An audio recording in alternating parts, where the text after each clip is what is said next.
오늘 다 같이 읽으실 성경 말씀은 에베소서 4장 23절에서 32절까지 말씀입니다.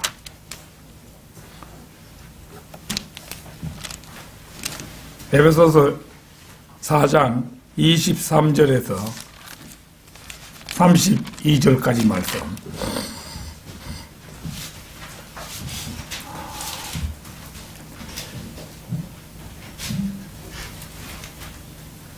다 찾으신 줄 알고 제가 받들어 읽겠습니다. 너희 생각의 영 안에서 새롭게 되어 하나님을 따라 의와 참된 거룩함 안에서 창조된 새 사람을 입어라. 그러므로 거짓을 버리고 각자 자기의 이웃과 더불어 진리를 말하라. 이는 우리가 서로 지체이기 때문이라.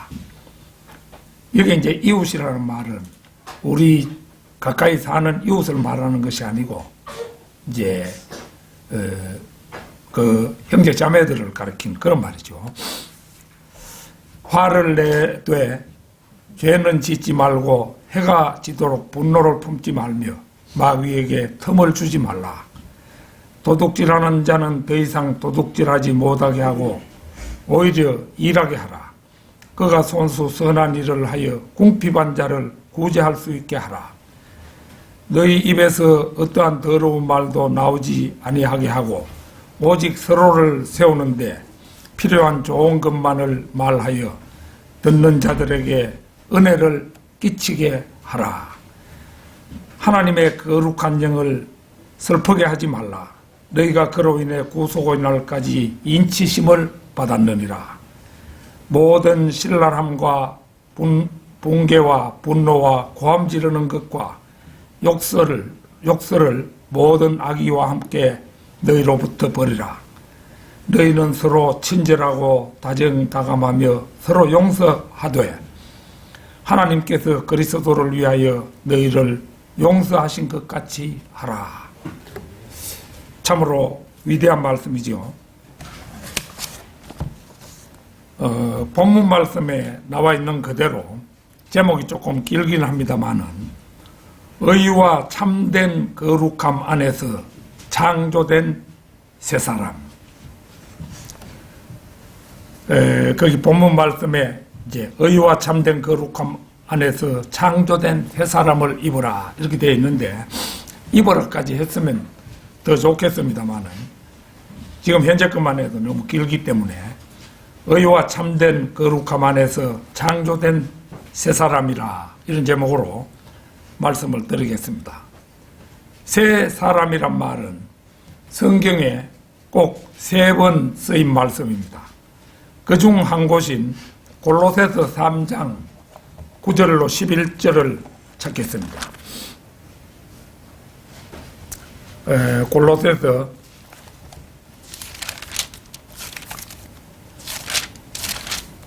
3장 9절에서 11절입니다.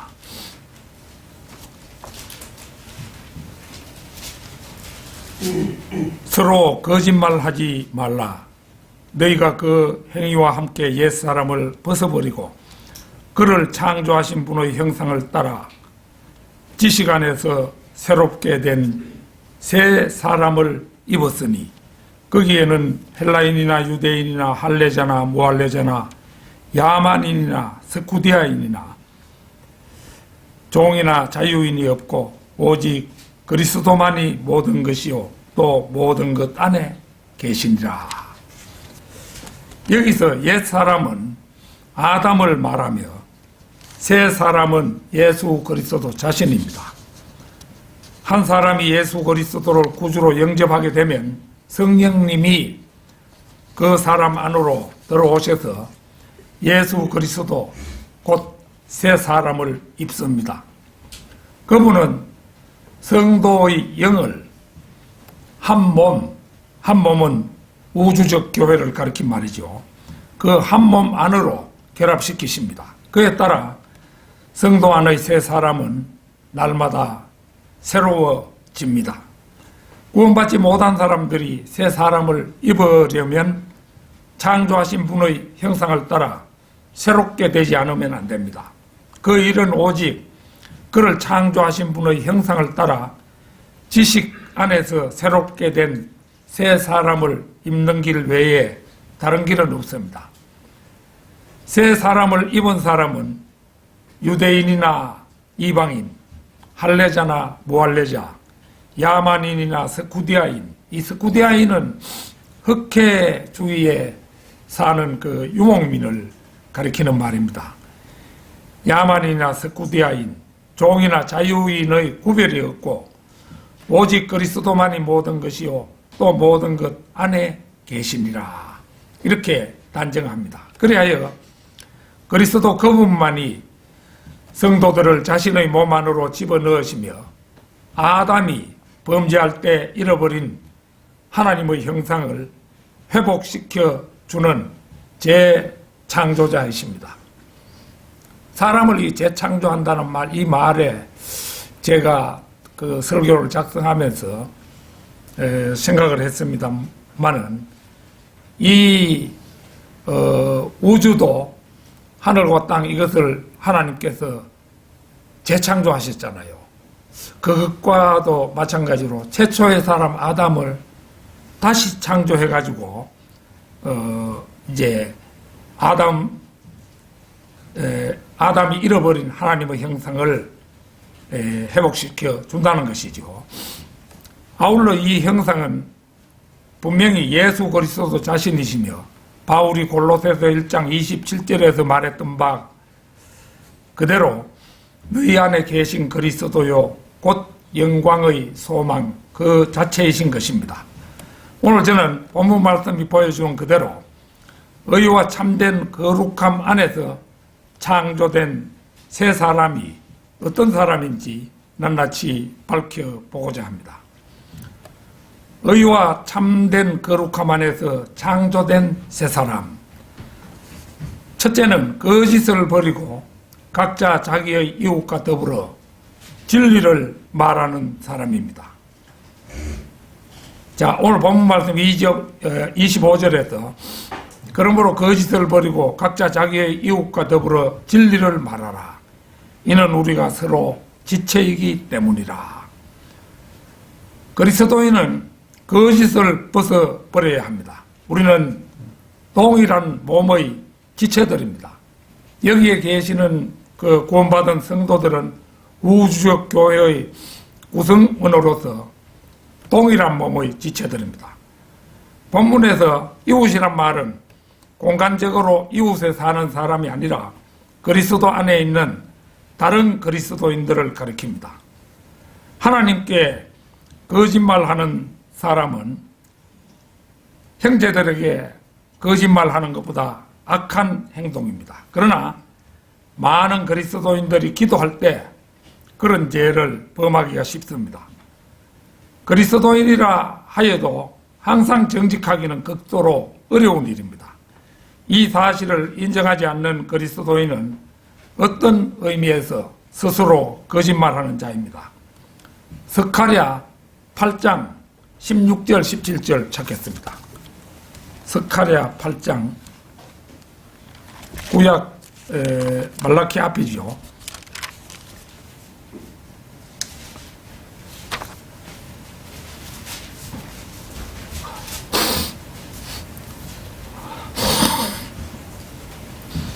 스가랴 8장 16절 17절 너희가 행할 일들이 이러하니라. 너희 각자는 자기 이웃에게 진리를 말하며 너희 성문들에서는 진리와 화평의 재판을 하고 너희 가운데 아무도 자기 이웃을 거역하여 너희 마음속에 악을 꾀하지 말며 거짓 맹세를 사랑하지 말지니 이는 이 모든 것들을 내가 미워함이라 주가 말하노라.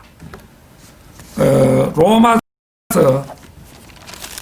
12장 4절 5절도 찾겠습니다.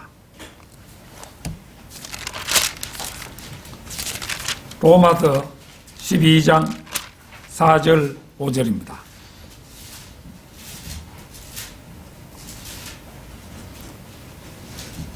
우리가 한 몸에 많은 지체를 가졌으나 모든 지체들이 다 같은 기능을 가진 것이 아니니 이와 같이 우리 많은 사람이 그리스도 안에서 한 몸이 되어 각 사람이 서로의 지체가 되었느니라.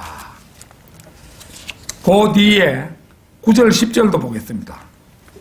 9절 10절 사랑에 거짓이 없게 하라. 악을 정오하고 선과 연합하라. 형제애로 서로 다정하게 사랑하며 서로 존경하기를 먼저 하라. 보라고 있는 눈이 냄새 맡는 기능까지 발휘하려고 덤벼서는 말이 되지 않습니다. 마찬가지로 냄새 맡고 숨쉬라고 있는 코가 두뇌의 기능을 대신할 수는 없습니다. 바울이 사도행전 9장에서 벌써 한 몸에 대해 언급하고 있는 것으로 봐 여기 로마서를 기록하던 무렵에는 이미 몸에 대해 익히 알고 있는 상태였다고 추정이 됩니다. 그리스도의 몸이 각가지 지체로 구성되어 있다는 사실을 잊어서는 안 됩니다. 구원받은 모든 성도 그리스도인들은 그리스도의 몸 안에서 각기 지체를 형성하고 있어 각기 제 나름대로의 고유 기능을 발휘합니다. 그래서 그리스도인의 몸은 관념적인 허구가 아니라 실제적인 유기체라는 사실을 우리는 명심해야 합니다. 그리스도의 몸이 관념적인 허구가 아니라 실제적인 유기체라면 서울교회 그리스도인들이나 광주교회 그리스도인들이나 청주교회 그리스도인들이나 부산교회 그리스도인들이나 우리 경주교회 그리스도인이 한 몸인 것은 명백합니다. 보는 것처럼 본문 말씀 25절은 거짓을 버리고 각자 자기의 이웃과 더불어 진리를 말하라고 말씀합니다. 그런데 얼마 전 서울교회에서 사사건건 거짓 증거들을 들어 경주교회를 자신들의 교제권에서 제외시킨 사실을 성도 여러분께서도 자초지종을 잘 알고 계십니다. 이러한 사실은 팔이나 다리도 엄연히 몸의 지체인데 저 팔은 내 지체가 아니다. 혹은 저 다리는 내 지체가 아니라는 주장과 무엇이 다르겠습니까?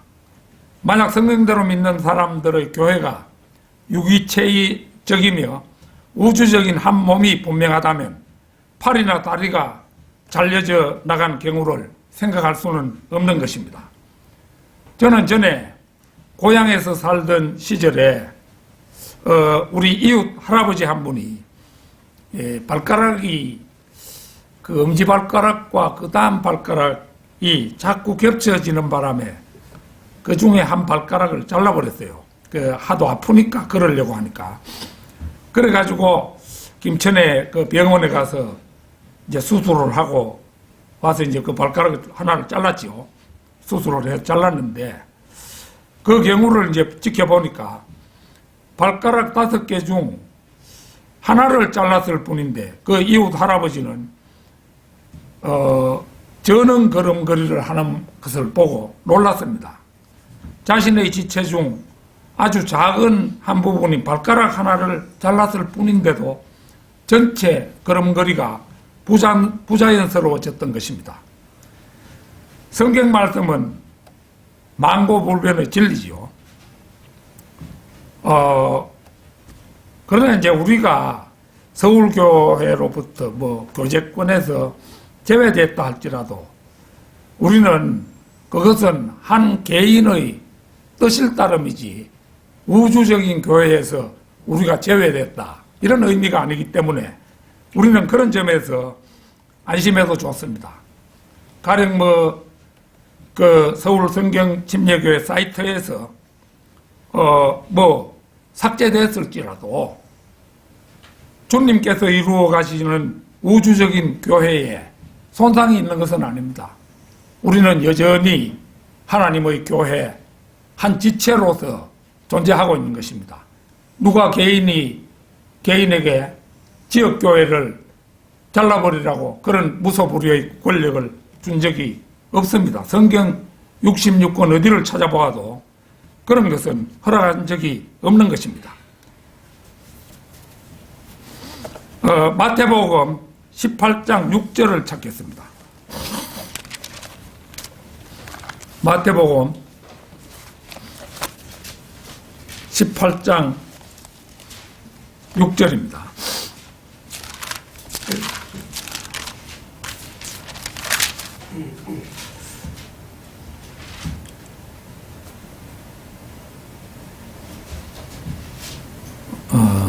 마태복음 18장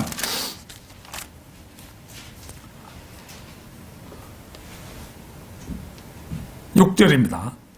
그러나 나를 믿는 이런 어린아이들 가운데 하나를 실족케 하는 자는 연자 맷돌을 그의 목에 걸고 깊은 바다에 빠지는 것이 더 나으니라.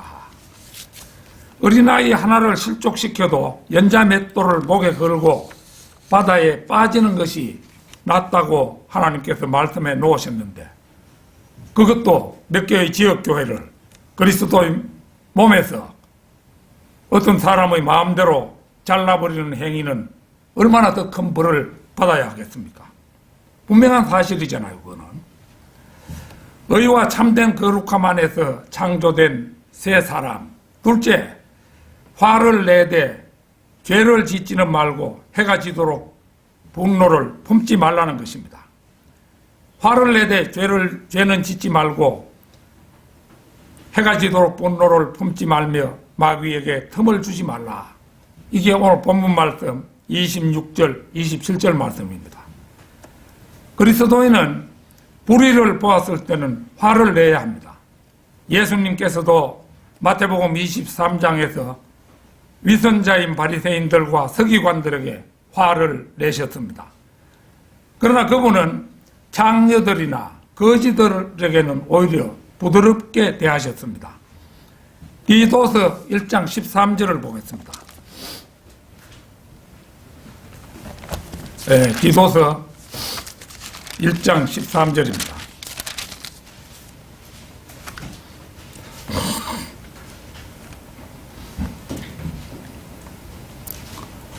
이 증거가 옳도다. 그러므로 너는 그들을 엄히 꾸짖어 그들로 믿음 안에서 건전해지게 하고. 여기서도 바울은 자신의 동력자인 디도에게 비록 그리스도인들이 대상이긴 하지만 믿음 안에서 건전해지기 위하여 잘못을 보았을 때 엄하게 꾸짖으라고 권면합니다. 그리스도인은 사랑으로 온유하게 대할 줄도 알아야 하겠지만 때에 따라서는 엄하게 꾸짖을 줄도 알아야 한다는 것입니다. 해가 지도록 분노를 품지 말며 낮 12시간은 누구에게든지 화를 내기에 충분한 시간입니다. 우리가 계속해서 화를 낸다면 잠을 자지 못할 것입니다. 계속해서 원망을 품고 있으면 그 사람은 위궤양에 걸릴는지도 모릅니다. 그렇게 되면 아마도 그리스도의 심판석에서조차 곤란을 겪을 것이 분명합니다. 마태복음 18장 18절 보겠습니다. 마태복음 18장 18절입니다.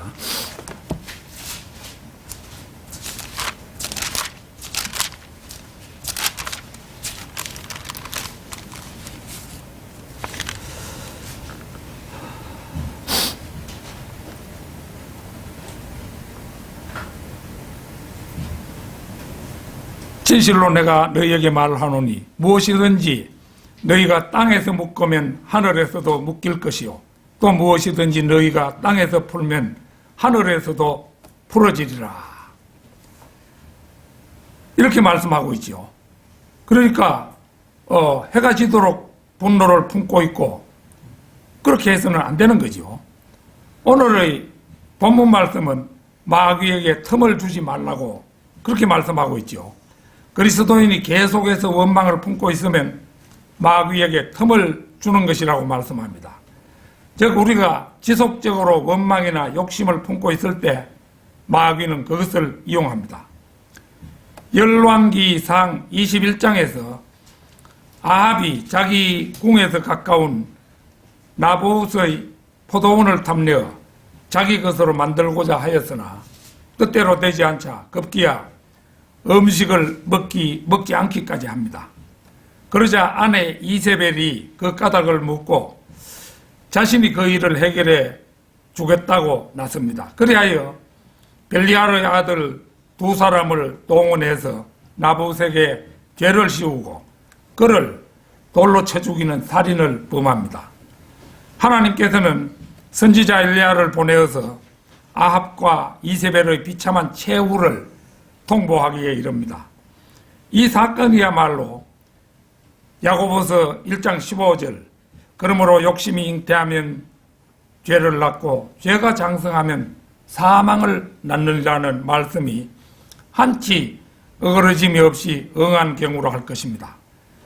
오늘날 성경대로 믿는 사람들 가운데서도 화를 내되 죄는 짓지 말고 해가 지도록 분노를 품지 말며 마귀에게 틈을 주지 말라는 말씀을 스스로 잘 알고 있을 터이지만 성별한 형제들을 두고 해가 뜨고 지는 일이 수없이 반복되었음에도 불구하고 설교 속에서 온갖 악담을 지속적으로 퍼붓고 있는 사례를 우리는 무수히 목도해 왔습니다. 물론 그리스도인이니만큼 불의를 보고 화를 내는 일은 당연합니다. 그러나 화를 내되 죄는 짓지 말고 해가 지도록 분노를 품지 말며라는 말씀으로 미루어 화를 내는데 허용된 시간은 그날 하루해가 지기까지입니다. 한 번 용했으면 됐지 걸핏하면 설교당에서 악담을 늘어놓는다면 그것은 분명 죄이며 마귀에게 틈을 주는 일이므로 더 이상 자신의 입을 더럽히지 말아야 할 것입니다. 의와 참된 거룩함 안에서 창조된 새 사람. 셋째, 도둑질을 금하고 궁핍한 자를 구제하라는 명령입니다. 도둑질한 자는 더 이상 도둑질하지 못하게 하고 오히려 일하게 하라. 그가 손수 선한 일을 하여 궁핍한 자를 구제할 수 있게 하라. 본문 말씀 28절입니다. 도둑질을 금함은 10계명의 8째 계명에 언급된 것으로 단순한 절도의 의미뿐만 아니라 정당치 못한 방법으로 이득을 취하는 모든 행위를 포함합니다. 보다 넓은 의미로는 자신의 노력이 아닌 타인의 노동의 대가로 사는 나태함을 포함하기도 합니다. 데살로니가 후서 3장 10절에서 12절을 찾겠습니다. 데살로니가 후서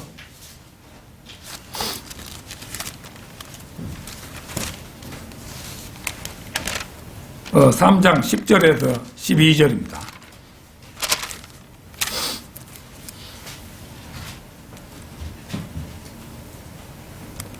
우리가 너희와 함께 있을 때에도 너희에게 명하기를 누구든지 일하기 싫어하거든 먹지도 말라 하였노라.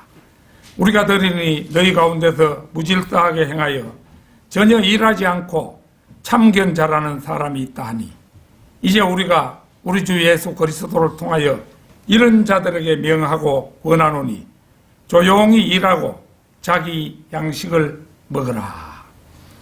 하나님께서는 창세기 3장 19절에서 인간을 에덴 동산에서 아담과 이브를 이제 추방하시면서 네가 땅으로 돌아갈 때까지 네 얼굴에 땀을 흘려야 빵을 먹으리니 이렇게 노동을 명하셨습니다. 따라서 인간은 6일간의 노동을 해야만 7일째 되는 날에 영적, 육적인 안식을 누릴 수 있게 되었습니다.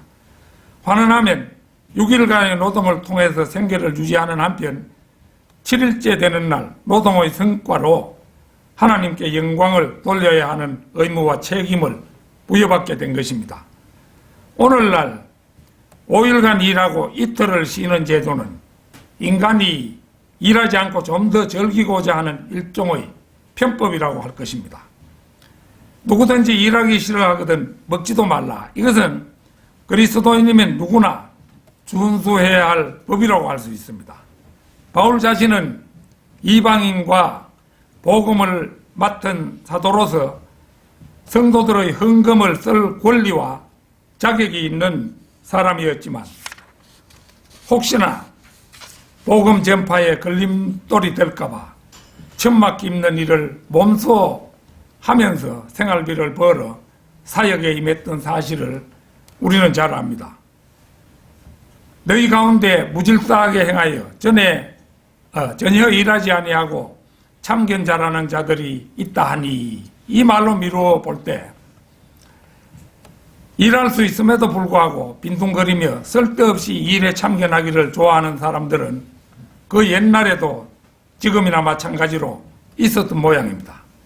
바울은 이들에 대해 조용히 일하고 자기 양식을 먹으라고 권면합니다. 얼마나 떳떳하고 바른 생활의 자세입니까? 도둑질에는 하나님의 일이라고 사사건건 위장하는 가짜 목사들의 헌금 강요도 제외될 수는 없습니다. 헌금은 자원에서 하는 것이 원칙입니다. 고린도후서 8장 1절에서 4절을 찾겠습니다. 고린도후서 8장 1절에서 4절입니다.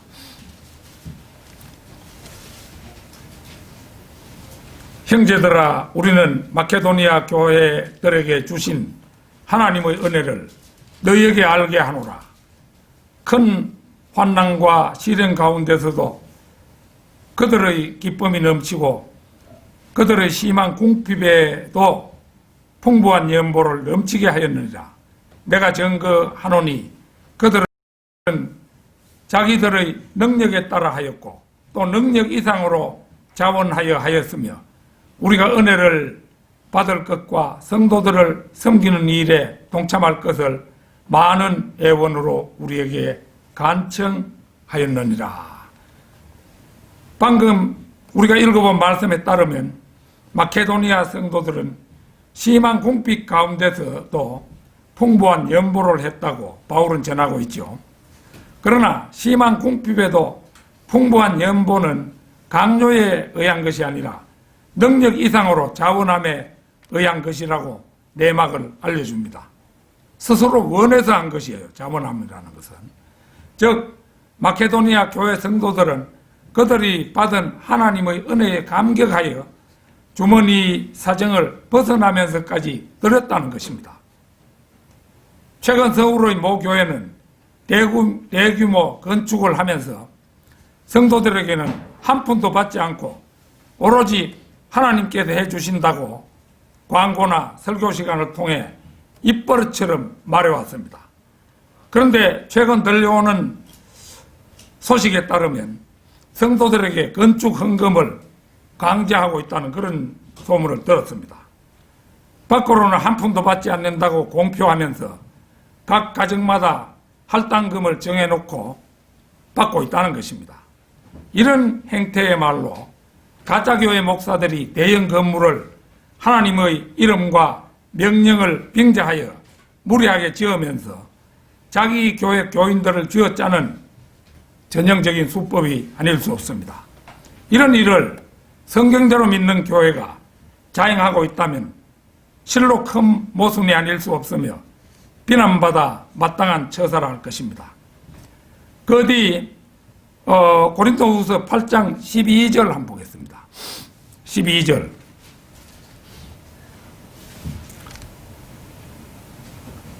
먼저 할 마음만 있다면 사람이 가진 대로 받으실 것이며 없는 것을 받지는 아니하시리라. 이것은 위대한 영적 원칙입니다. 그것은 하나님께서 우리에게 원하는 것이 기꺼이 자원해서 하는 마음이라는 것입니다. 하나님께서는 우리가 가지고 있든 없든 우리가 기꺼이 내는 것을 받아주실 것이고 또한 그것은 우리가 가지고 있지 않은 것이 아닌 우리가 가지고 있는 것에 따라 받아들여질 것입니다. 참된 거룩함 안에서 창조된 새 사람. 넷째, 더러운 말을 금하고 서로 세워주는 것만을 말하라는 명령입니다. 너희 입에서 어떠한 더러운 말도 나오지 아니하게 하고 오직 서로를 세우는 데 필요한 좋은 것만을 말하여 듣는 자들에게 은혜를 끼치게 하라. 본문 말씀 29절입니다. 온갖 루머, 이 루머라는 것은 이 영어 단어가 이제 RUMOR, 그러니까 이 사람 저 사람 입에 오르내리며 근거 없이 떠도는 소문, 이런 걸 이제 우리가 루머라고 이렇게 얘기합니다. 온갖 루머와 중상모략, 더러운 음담 패설, 어리석은 말이나 농담, 더럽고 불결하며 무례한 말들을 두루 포괄하는 말입니다. 이것은 그럴듯한 말이나 아첨하라는 의미가 아닙니다. 더러운이란 말은 킹 제임스 성경을 비평하는 자들에게 적합한 단어이며 하나님의 말씀을 자신의 생각이나 주관으로 바꾸는 일과도 무관하지 않습니다. 야고보서 4장 11절을 잠시 찾겠습니다. 야고보서 4장 11절.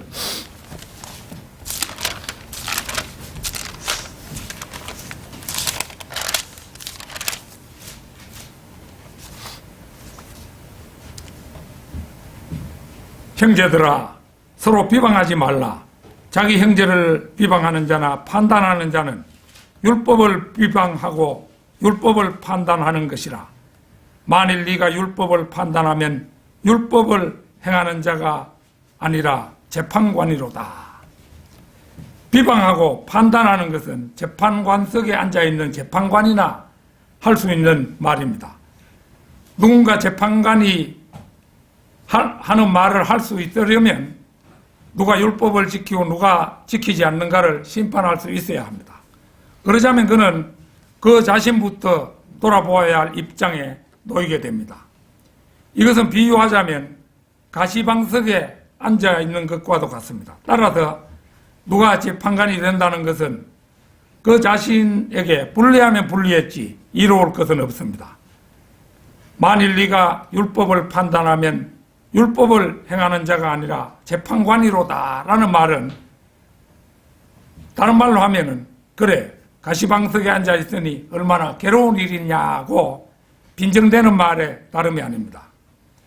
최근 저는 한 목사가 다른 목사에게 차마 입에 담지 못할 어느 폭력을 서슴지 않고 행하는 것을 보고 모골이 송연했습니다. 얼마 전에 저 자신이 온갖 거짓말로 매도당한 일을 새삼 떠올리며 동병상련의 감정을 느끼지 않을 수 없었습니다. 같은 하나님의 사역자로서 같은 목표 아래 다 같이 발에 복음을 장착하고 같은 하나님의 일을 수행한다는 처지에서 볼 때 누가 보아도 바울과 디모데 같고 바울과 디도 같은 동력자 관계임이 분명한데 마치 원수처럼 취급하는 것을 보고 저럴 수도 있는가 싶어서 의안이 벙벙했습니다. 사건의 발단은 펜스 룰을 저버린 수치스러운 사건으로 인한 성별의 문제와 혼인관계가 맞물린 것이었는데 감 목사가 을 목사 집안의 혼인에 대해 궤변으로 혼인하지 말 것을 강요하는 억지 주장이었습니다. 그런데 같은 동력자로서 더더구나 일륜지 대사인 남의 집안 혼사에 설사 감 목사 자신에게 피해를 끼친 신부감이라 하더라도 주제넘게 감나라 배나라 하는 일은 있을 수 없는 일이라고 봅니다. 하나님께서는 이 세상 어느 인간에게도 그런 무소불위의 월권을 주신 적이 없기 때문입니다. 더더구나 그러한 일은 하나님의 복음이 조금이라도 가려져서는 안 된다는 대성적 차원에서 볼 때 개인적으로 섭섭하다 하더라도 상대의 약점을 밑바닥까지 덜추어 인격적으로 모독해서는 안 된다고 봅니다. 다행인 것은 감 목사가 진흙탕 싸움을 선포했는데도 을 목사의 너그러운 대응입니다. 어두운 비방에 오히려 기뻐하라. 형제사랑 악보다 도리어 복을 빌라. 이렇게 응수하고 있으니 어린애와 어른의 싸움처럼 실소를 머금게 합니다. 더도 덜도 말고 이게 성경대로 믿는 사람의 바른 대응 방식입니다. 감 목사는 자신의 헛발질에 제풀에 쓰러져 케오패를 당하는 격이 되고 말았다 할 것입니다. 성경 말씀은 누가 봐도 을 목사 편입니다. 왜냐하면 오늘 본문 말씀 29절에서 성경은 너희 입에서 어떠한 더러운 말도 나오지 아니하게 하고 오직 서로를 세우는데 필요한 좋은 것만을 말하며 듣는 자들에게 은혜를 끼치게 하라. 이렇게 분명히 말씀하고 있기 때문입니다. 의와 참된 거룩함 안에서 창조된 새 사람은 다섯째, 그리스도인은 구원의 날까지 인치심을 받아 성령님이 내주하시는 사람이므로 성령님을 슬프게 하지 말라는 명령입니다. 오늘 본문 말씀 30절은 하나님의 거룩한 영을 슬프게 하지 말라. 너희가 그로 인해 구속의 날까지 인치심을 받았느니라.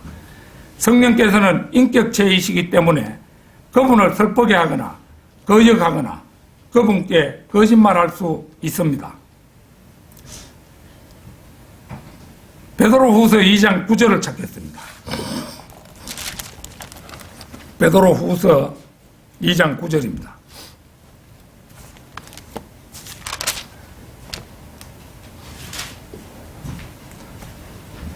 주께서는 어떻게 경건한 자들을 시험에서 구해내시고 불의한 자들을 형벌에 처할 심판의 날까지 가두실 것을 아시느니라.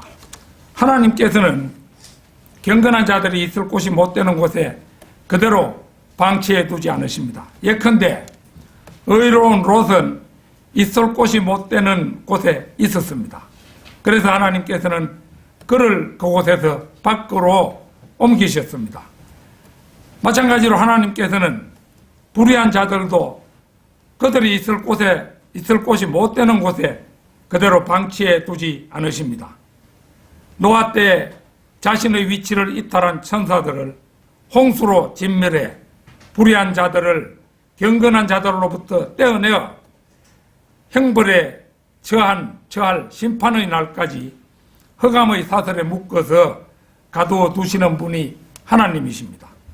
노아 홍수 때 인간의 이 세상에 인간의 모습으로 와서 인간의 딸들을 아내로 삼고 거인들을 낳았던 그 천사들, 지금 그 흑암의 장소에서 갇혀 있죠.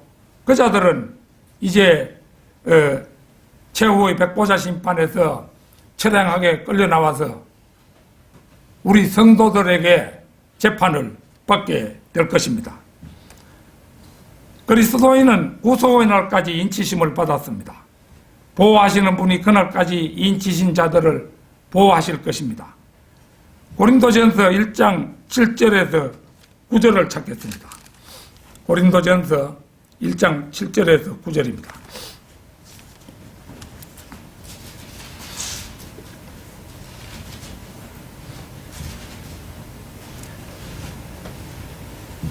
너희가 아무 은사에도 부족함이 없이 우리 주 예수 그리스도의 오심을 기다림이라. 또한 그분께서 너희를 끝까지 확고하게 지키시어 우리 주 예수 그리스도의 날에 책망할 것이 없게 하시리라. 너희를 그의 아들 예수 그리스도 우리 주의 교제 안으로 부르신 하나님께서는 신실하시도다. 여기에서 8절은 그리스도인에게 있어서 최대로 든든한 안전판입니다. 마태복음 24장 13절에서는 그러나 끝까지 견디는 자는 구원을 받으리라. 이것은 교회 시대의 경륜이 아니라 환란 시대에 해당하는 경륜입니다. 이와 달리 예수 그리스도의 날은 그리스도의 심판석 및 지상 재림이 모두 포함된 말입니다. 따라서 교회 시대 신약 성도인 우리가 안전하게 기댈 수 있는 안전판은 그분께서 너희를 끝까지 확고하게 지키시오라는 말씀, 바로 이것인 것입니다. 의와 참된 거룩함 안에서 창조된 새 사람. 여섯째는 그리스도인들이 벗어야 할 6가지 훈계입니다. 모든 신랄함과 붕괴와 분노와 고함 지르는 것과 욕설을 모든 악의와 함께 너희로부터 버리라. 신랄함은 씀뿌리로 죄이고 분노는 잔인한 것이며 붕괴는 사나운 것입니다. 또한 고함 지르는 것은 육신의 일들 중 하나이고 욕설을 듣는 자에게 은혜를 끼치거나 상대를 세워주지 못하며 악의는 구원받기 전 옛 생활의 일부로 하루속히 벗어던져야 할 것들입니다. 열거한 이 6가지는 악한 패거리들이 서로 어울리듯이 이합집산을 거듭합니다. 일테면 고함 지르는 것은 붕괴와 분노의 결과이고 욕설은 신랄함을 야기시키며 신랄함은 붕괴와 분노를 더욱 부풀게 하는 것입니다.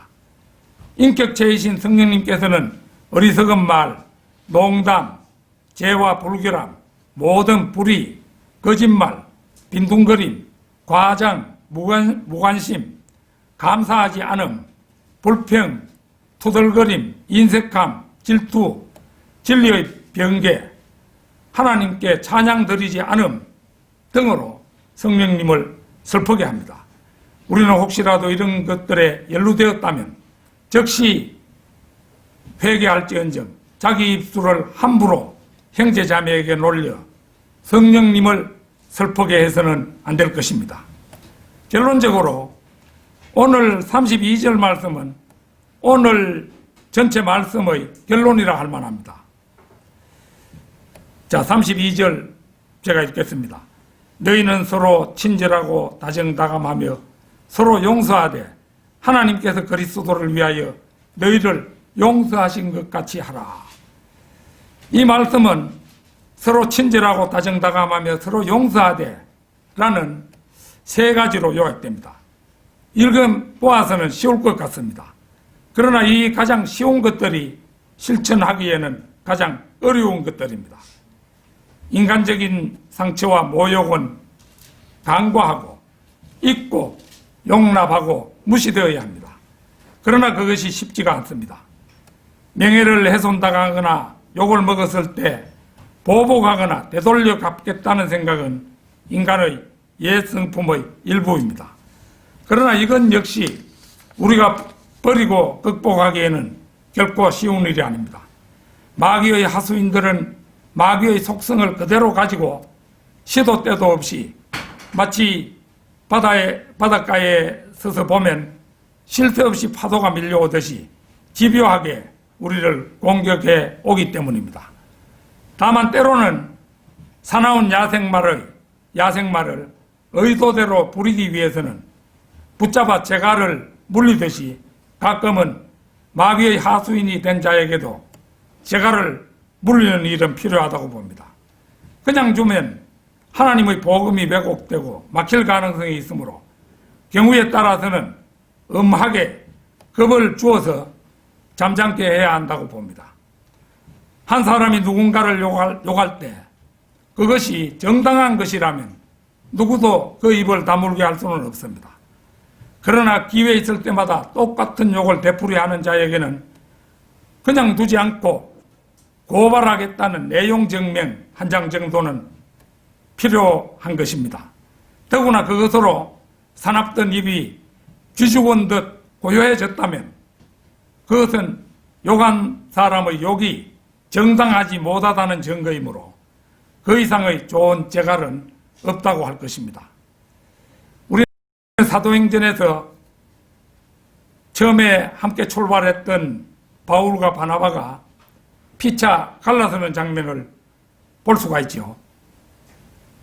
바울과 바나바가 피하간 이제 소신에 따라서 갈라섰다면 마음 상한 일들을 모두 하나님께 의뢰하여 아버지 하나님께서 예수 그리스도를 위해 용서하신 것 같이 우리는 흉악한 죄인들이었잖아요. 그런데 그 죄인을 예수 그리스도의 피를 보고 아버지 하나님께서는 다 용서하셨잖아요. 바로 그처럼 우리도 기꺼이 상대를 용서할 수 있어야 할 것입니다. 다 같이 기도드리겠습니다.